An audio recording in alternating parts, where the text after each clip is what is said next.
Hello, happy students. How are you doing today? So welcome to Physics. In today's course, we'll begin our Django series. We created this series some time ago, but really we've been busy trying to develop our website and put all the courses there as well. So thank you for your patience and for your subscription. So we will begin our Django series. And of course, we'll continue our Python series with a set of tutorials as well. We are not done with those series yet. So keep checking on. We'll have about 20 more videos to add. So for this Django, we'll go through parts, like up to 6 parts. I recommend you also to check zizix.com for personalized or for core Django videos and Python and Java and the rest of the IT courses, apart from programming as well. So this particular tutorial, this particular video will focus on one part of Django, the first part, which is Django introduction, installation, and setup. Okay. So first and foremost, what is Django? Django. Okay. So Django is, let me just put it here. So what is Django? Okay. So that's the first thing you ask yourself. So what's Django? Django is a web framework, okay, for developing applications, okay? So it's a Python framework for developing web applications. Maybe it's your first time of hearing it, but we also have other popular frameworks like Flask. We have other ones like Fast API. We have Tornado, Bottle. Yeah, funny names, right? But Django happens to be the most popular on the list. So we'll talk about Django today. So that's it. Frameworks make life easier because there are built-in tools, there are built-in plugins, things that will help you to develop faster, okay, instead of reinventing the wheel. So Django is built on Python and it's used for that purpose, okay? So let's get started. No, don't save. All right, so let's get started. So first and foremost, the part one is Django installation and setup, like I've mentioned, okay? So the first, we run through some steps, about 5 steps or so, very easy. Django is really easy, okay? So the first step would be to create a website folder on our desktop, okay, called company. So I already did that. So this is on the desktop, okay, and of course, yeah, it's on the desktop and it's called company. So that's the first part. So you can do that as well. Go to your desktop and right click, create a new folder and call it company. Now the thing that after doing that, you need to open that folder with your code editor or IDE, okay, anyone you have chosen. Maybe you are using Atom or Sublime Text or Notepad++ or Visual Studio Code or even Visual Studio, right? So, but I'm going to use Visual Studio Code on Windows operating system, right? So what we need to do is to right click on that folder and open with code, okay, so that we open and stay inside of this folder, right? So I click this one. So anyways, you can open your popular IDE and try to access the folder, okay? It's the same thing, but this is an easier method of doing it. So open with code. Okay, so it's here. So we have our company folder opened with code. Now the next thing actually for this first step is to navigate to the terminal in the VS Code, okay? And let's do that here. So you click on this toggle panel. I like to use the one on at the bottom, okay? So it comes up. So this is your terminal. So if you don't have an IDE that has an embedded terminal like this, you can always use CMD. If you check the first video for Python series, you'll see how to navigate to desktop. That's CD. Let me just make this bigger. So that's CD, desktop, and you still access the company folder. Yeah, company. So it's the same thing. So whatever commands, you run it from here, right? So you can still do that if your IDE does not provide an internal terminal for you to work on. So if you have done this step, yes, that's all right. And this way you've completed the first step. You see how easy it is. I told you Django is super easy. So that's the first step. The second step will be to install Django. Okay. So you can't work with Django without installing Django. Django doesn't come with Python. Okay. So you have to like install it separately. It's not like Tkinter that comes with Python. So Django does not come with Python. Flask doesn't come with Python. Any of them, you have to install them differently. So let's install Django. How do you install Django? It's as easy as ABC. It's ABC easy. So you have something like this, pip install the Django. Notice that I'm using all lowercase, all lowercase. Okay, so pip install Django, one line, right? So you type pip install Django there, pip install the Django. So somebody might ask, what is pip? And I remember those days I worked with my colleagues in the office, and someone ran into a very typical error and was saying, how can I install pip? How can I uninstall pip? So you don't actually need to install pip. You don't need to uninstall pip. Pip, pip comes with Python. Pip actually stands for package installer for Python something. So package installer for Python. So as the name implies, it's used to install packages for Python, just like npm for Node.js applications like React, JavaScript. So npm for Node is just like pip for Django for Python, right? So npm is Node package manager, something like that. So while this one is package installer for Python, okay? So you use this package installer for Python to install Django directly, and you just type this simple command, which is, let me make it bigger, pip install Django. Okay, and it does that for you. So pip install Django. Once you get there, you hit enter and it will install for you. I already have the installation, so but it will tell me it's already there. So let's wait and see. So you have to be connected to the internet to do this. But after the installation of Django, I don't think you need to connect to the internet. You can, I mean, put off your internet. So every other thing can be done locally. So Django already satisfied. The installation is already there on my system. So that looks good. Right. So if you have successfully installed Django, you can now have access to what we call Django admin. Okay, so what is Django admin? Django admin is Django's command line utility that you can use to manage projects and perform administrative tasks. Okay, so the good thing is that it streamlines the task, the labor, the hard labor we would have done. So things like creating a new Django project is handy once you have the Django admin.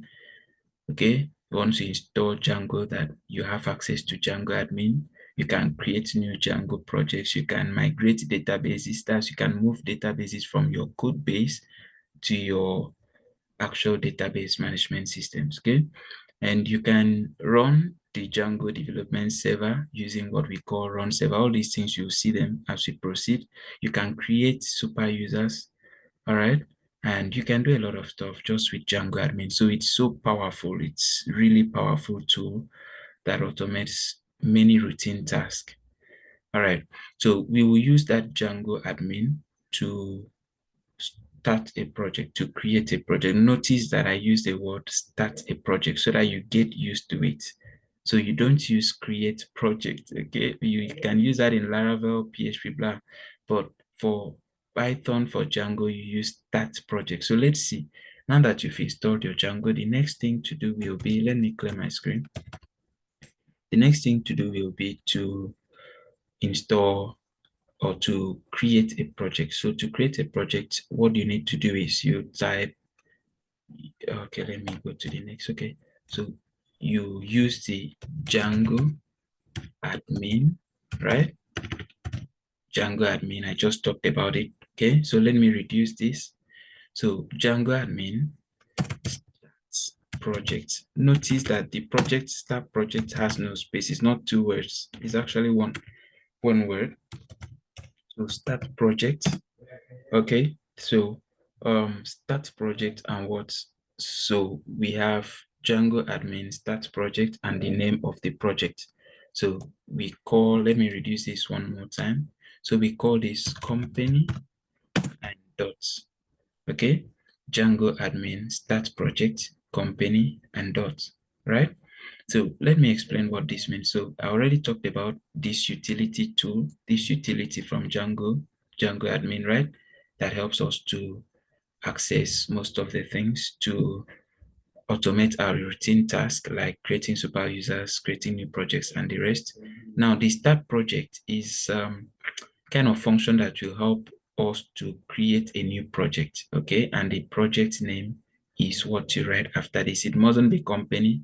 It can be blog, it can be website, it can be school software, church software, and any of those, okay? But this should be your name. The name of the company should be one word.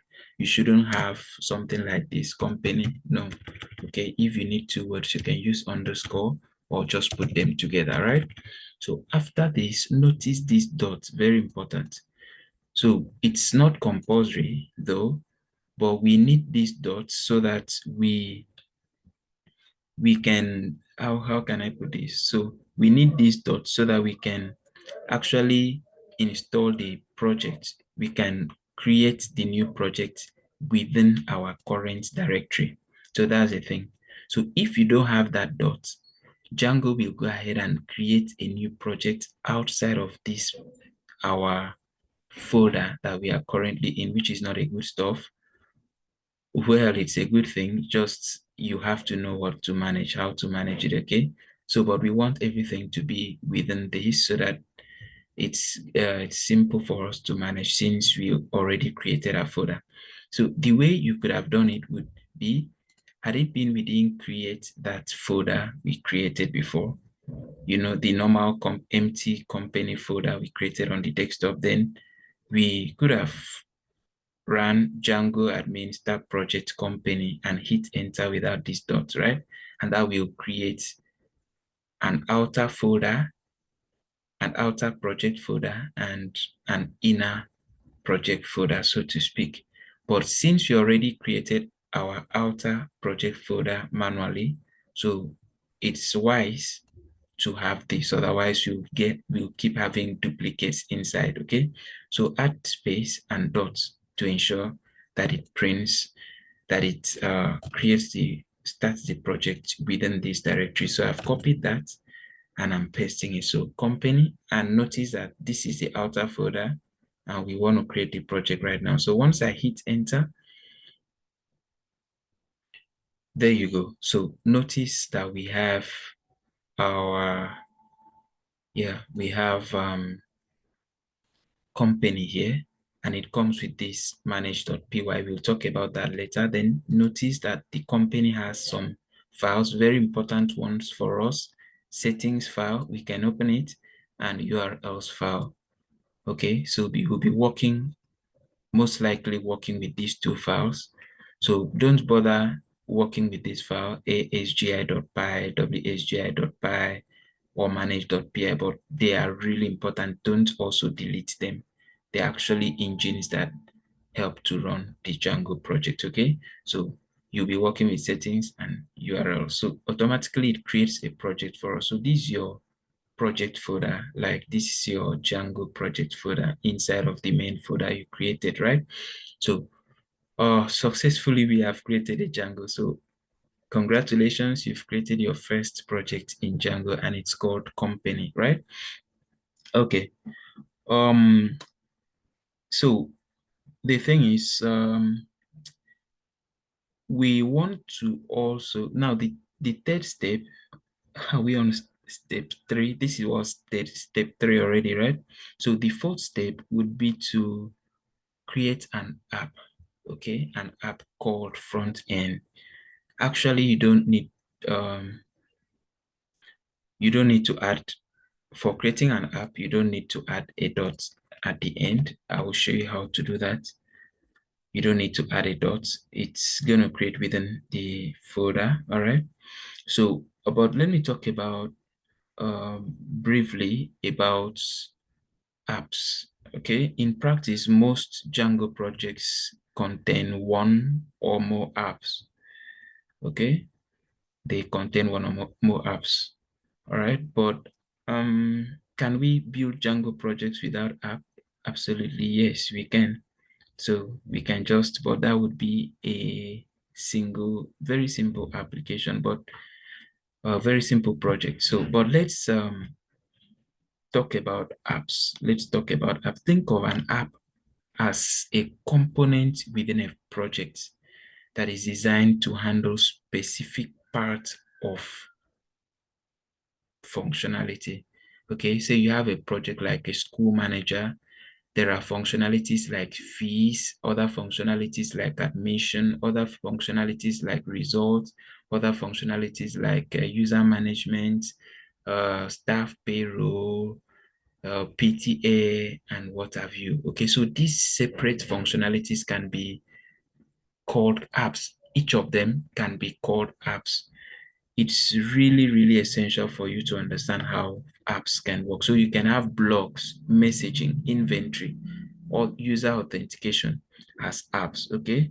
So Django really encourages breaking down projects into smaller self-contained units called apps so that they can be reused in different projects, okay? So, but in software engineering, we'll introduce software engineering course soon enough. So in software engineering, this is known as separation of concerns, okay, where each app handles a specific part of the system's functionality, making the code to be more modular, maintainable, and reusable, right? We don't have to create, how do you call it, um, super coupled, tightly coupled applications, okay? So creating apps help you to create loosely coupled applications. I'm talking software engineering now.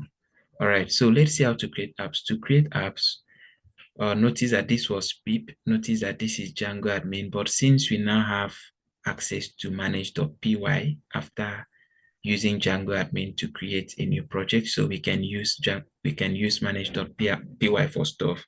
So how do you create an app?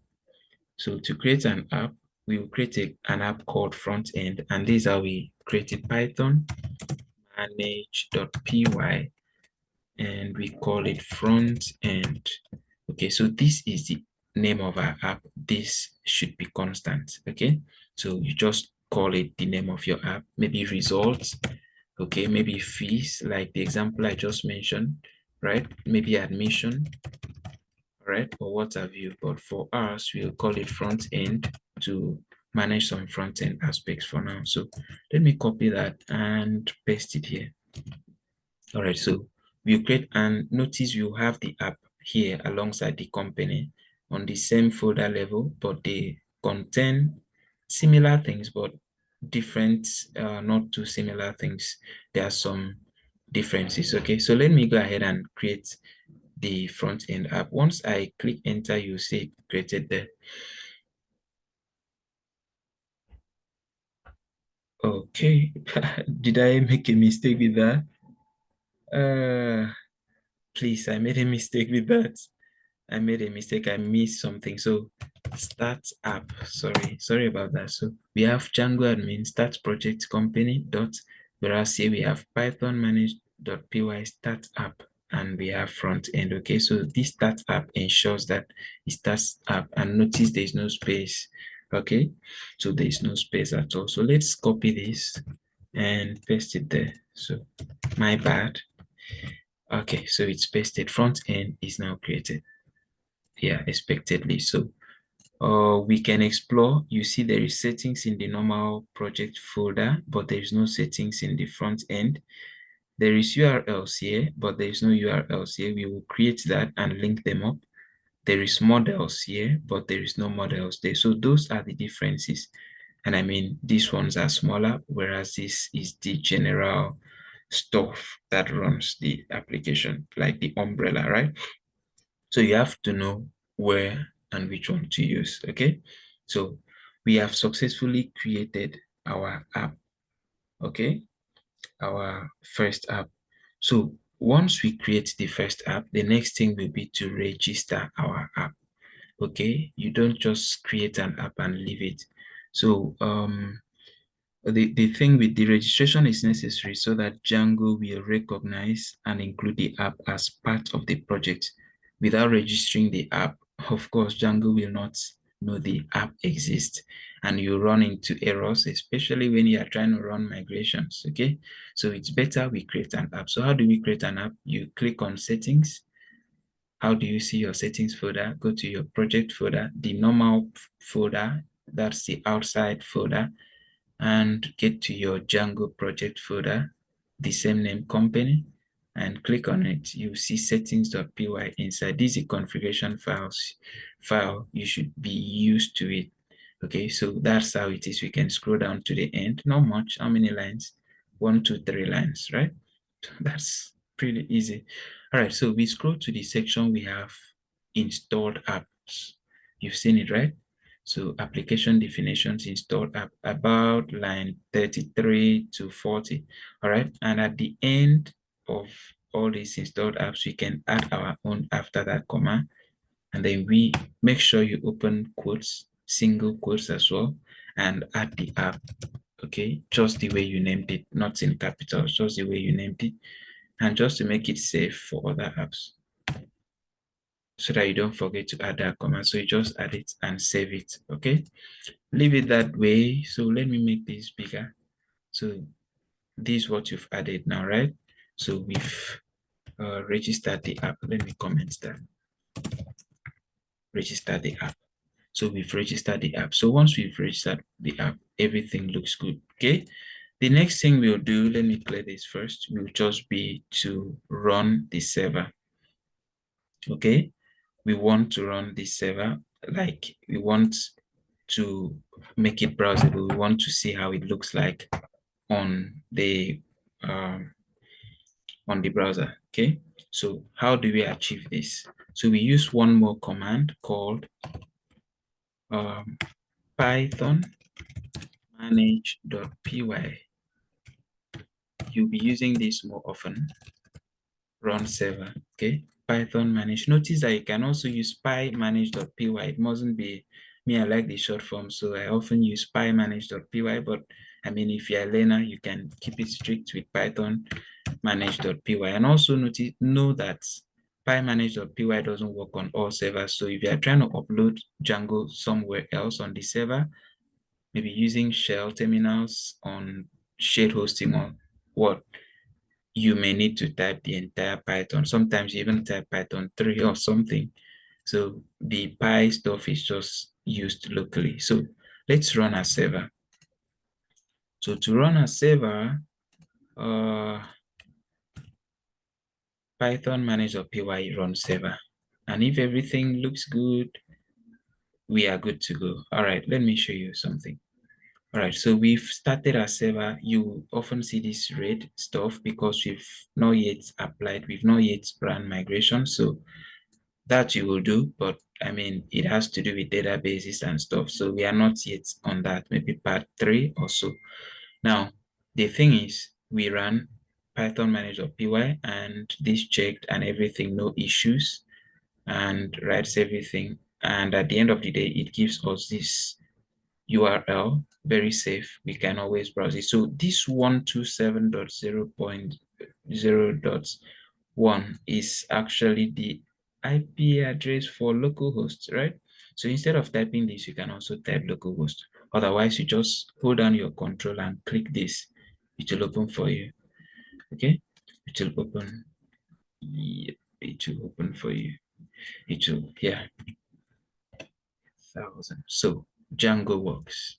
Okay. So wow, welcome to Django, and the installation worked successfully and everything we have done works successfully. So notice 127.0, you may not quickly memorize that, but you can always memorize localhost like 8,000. Okay. 8,000 localhost 8,000. And that's the same thing. And you see your Django works like magic. So congratulations if you've gotten it up to this stage. If you've not, make sure you watch the tutorial again, pause, rewind, make everything work. I'm using Windows 10 to be precise. And what else? So I'm using Visual Studio Code. And yeah, so that's that. So if everything works very well for you, then congratulations. See you in the next tutorial. Thank you very much. Bye.